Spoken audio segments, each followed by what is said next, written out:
हारे की सहारा की जय। देखिए दोस्तों, मैं लास्ट में छुटा था, लेकिन इस वाले में मेरे को अलग से लाइन मिल गया, जिसमें आप देख सकते हैं मैं जा रहा हूँ। आगे आगे निवासी है, पीछे से पीछे पीछे मैं चल रहा हूँ। चलो भैया, आगे गेट पे आके अच्छा स्टॉप हो गया यहाँ पे आके। हाँ यहाँ के ठीक है जी, ऑटो नरेश की जय।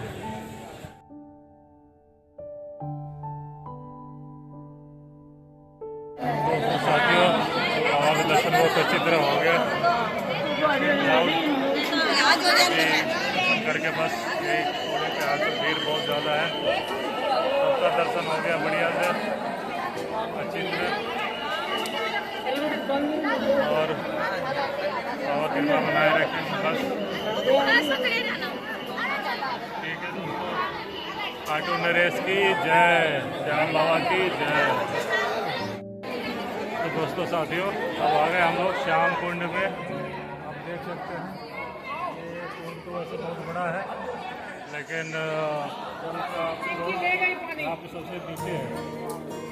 ये लोग अपने अपने सीट के ऊपर इतना जल जाते हैं। मान्यता है कि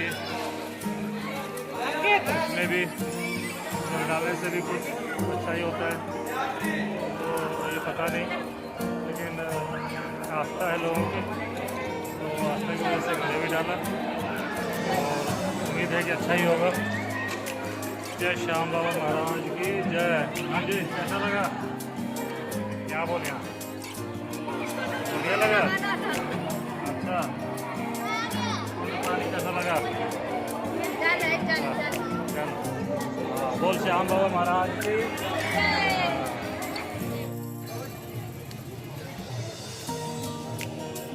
फ्रेंड्स, कैसे हो आप लोग? दोस्तों, गर्मी यहाँ काफ़ी ज़्यादा है, पसीना पसीना हो गया हो, चिकन जी पी रहा हो। यहाँ पे तेज गर्मी है। आज हम श्याम कुंड में गए हैं घूमने के लिए, और मैं बड़ा वाला श्याम कुंड में होके आ गया हूँ, और ये छोटे वाला है, उसमें फैमिली वगैरह गई हुई है। तब तक मैं अपना चिकन जी पी रहा हूँ, और फिर अब थोड़ी देर में निकलूँगा। टाइम तो काफ़ी हो गया है। एक्चुअली हम लोगों को 4 बजे के बाद मंदिर का पट खुला दोबारा, तब से दर्शन करने का सौभाग्य प्राप्त हुआ। ठीक है दोस्तों, मिलते हैं फिर आगे। जय श्री श्याम। दोस्तों साथियों, खाटू वाले बाबा की जय। तो दोस्तों, हम लोग का दर्शन बढ़िया से हो गया, और हम लोग अब दिल्ली की तरफ प्रस्थान कर रहे हैं, और मिलते हैं फिर आगे। बोलो खाटू नरेश की जय। बाबा सब पे कृपा बना रखे। जय हो श्याम बाबा की।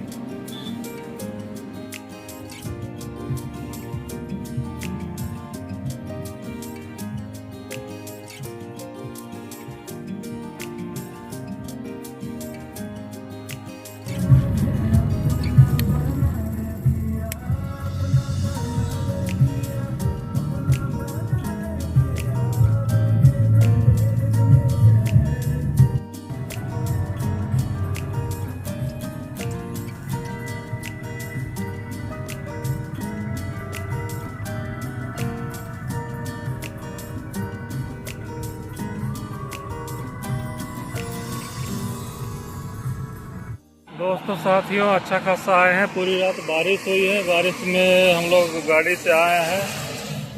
अब एक ट्रेजेडी हो गया गाड़ी में।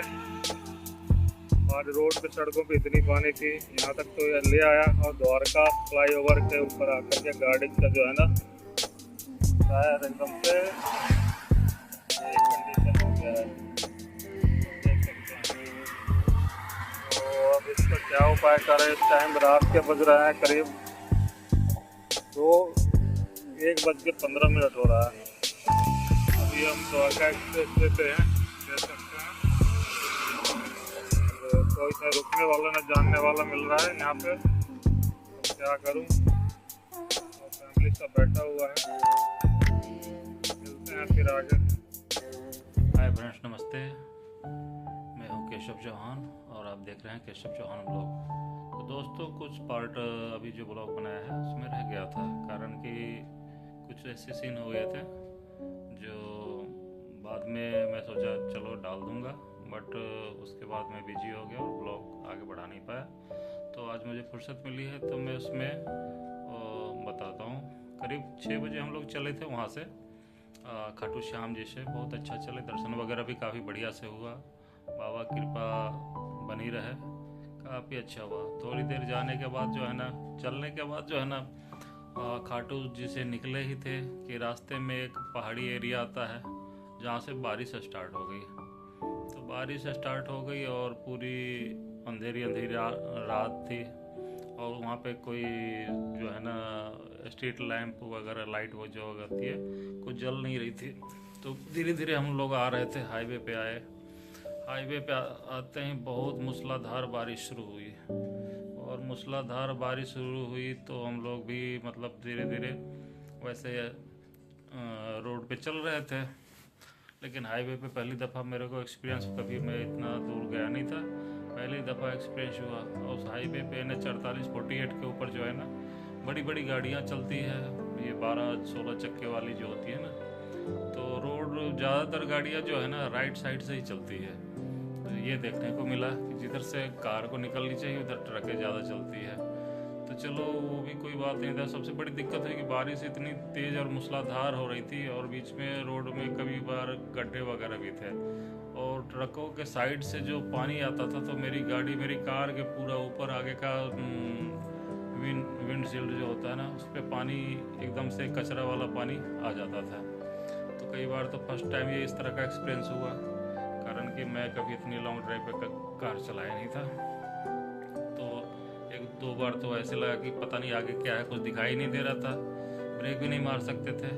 लेकिन किसी तरह बाबा की कृपा बनी हुई थी, माता रानी की कृपा बनी हुई थी, कुछ हुआ नहीं हम लोगों को। फिर सारी रात फिर एक तरीका मेरे को समझ में आया कि हमें अब जो बड़ी ट्रक है उसके पीछे पीछे ही चलना चाहिए। वो जितनी स्पीड में चल रहा था उसी स्पीड में चल रहे थे। और कई बार उस रोड में क्या है ना कि कुछ लूप लाइन के लिए कुछ टाइम के लिए जाना पड़ता, उसमें भी पानी बहुत ज़्यादा भरा हुआ था, जिसके कारण से जो है ना हमें पता नहीं चला। तो ये करते करते करीब रात के 1-1:15 बज गए थे। तो हम लोग पहुंच गए किसी तरह द्वारका एक्सप्रेस वे पे। लेकिन उस पहुंचने से पहले ही जो है ना गाड़ी में एक अजीब सी आवाज़ आ रही थी। तो हम लोगों को इतना, हम नए ड्राइवर में से थे तो उतना पता नहीं चला, गाड़ी भी नहीं थी। तो हालांकि गाड़ी की स्पीड ज़्यादा नहीं थी, तो किसी तरह द्वारका एक्सप्रेस पे चले। उसके बाद क्या हुआ कि धीरे धीरे गाड़ियों का द्वारका एक्सप्रेस पे ही थे। तो फिर देखा मतलब गाड़ियों की स्पीकअप ले नहीं रही थी। मैं सोचा शायद क्लच प्लेट वगैरह ख़राब हो गया, कुछ हो गया इस तरह का। तो फिर अब मिरर खोल करके देखा तो मेरा गाड़ी का राइट साइड का पिछला पहिया जो है ना बिल्कुल ही कट चुका था। और बाबा खाटू श्याम वाली कृपा से जो है ना एकदम से हम जहाँ पे लेफ्ट साइड में अपनी गाड़ी रोके ही थे, और वहीं पे देखे कि अरे ये तो टायर पूरी ख़त्म है, तो क्या करते। और मुझे कभी स्टेपनी वगैरह लगाने भी नहीं आता था, कभी लगाया भी नहीं था। तो लेकिन बाबा की कृपा बनी रही। उसी टाइम में बिटिया का कॉल आ गया था थाने से। तो फिर उन्होंने बताया कि ऐसे मैं द्वारका एक्सप्रेस पे हूँ। तो थाने के स्टाफ थे दीपक जी, वो मतलब उतनी रात में करीब 2-2:30 बजे अपनी गाड़ी लेकर के आए। फिर उन्होंने बताया, स्टेपनी तो वैसे गाड़ी में पड़ी हुई थी, फिर लगा हुआ करके फिर हम लोग घर पहुँचे। और उनका दीपक जी को भी बहुत बहुत धन्यवाद, शुक्रिया। कारण कि 2-2:30 बजे रात में कौन आता है किसके लिए। उस रोड पे कहीं मैकेनिक तो आसपास दूर दूर तक ही नहीं था। तो ये अनुभव हुआ। लेकिन बाबा की कृपा ऐसी बनी रही, मतलब ख़राब भी हुआ तो हम लोग दिल्ली से थोड़ी 5-6 किलोमीटर करीब फ्लाईओवर के ऊपर थे। लेकिन वहाँ पे जाके मतलब टायर ख़त्म हो गया वो पीछे वाला। तो उसका अफसोस अब नहीं है कि हम लोग, ये सबसे बड़ी खुशी की बात रही कि इतनी मूसलाधार बारिश में और इतनी दूर से 300 किलोमीटर का सफ़र करते हुए भी मतलब थोड़ी भी बाबा ने दिक्कत नहीं होने दिया। दिक्कतें टेक्निकल तो आती है, लेकिन समाधान भी बहुत जल्दी मिला। 5-7 मिनट में ही उसी जिस टाइम में गाड़ी का वो दिखा, उसी टाइम में उनका दीपक जी का कॉल आ गया था। और वो थाने से, क्योंकि बिटिया मेरी थाने में ही है, तो उसके रिगार्डिंग बात ही हो रही थी। फिर वो 15-20 मिनट में वो आ गए। फिर हम लोग कोई दिक्कत नहीं हुआ, अपना स्टेपनी बदल करके फिर घर आ गए। तो ये कहानी थी। बाबा कृपा ऐसी बनी रहे, घटना से भी बचाया उन्होंने। और जिस आशा के साथ गए थे, उम्मीद के साथ गए थे, बाबा का दर्शन करने गए थे, बाबा को बोला था बाबा मैं खुद ड्राइव करके जाऊंगा और घर तक पहुंचूंगा भी, तो उन्होंने कॉपरेट पूरा करा बाबा ने। ठीक है दोस्तों, तो इसी के साथ ये ब्लॉग ख़त्म करता हूँ। आप लोगों को अगर अच्छा लगे तो प्लीज़ लाइक सब्सक्राइब ज़रूर कीजिएगा और मेरे चैनल को ज़रूर सब्सक्राइब कीजिए। थैंक यू, आप लोगों को यहाँ तक देखने के लिए बहुत बहुत धन्यवाद। और जय खाटू वाले श्याम बाबा की जय, हारे के सहारे की जय।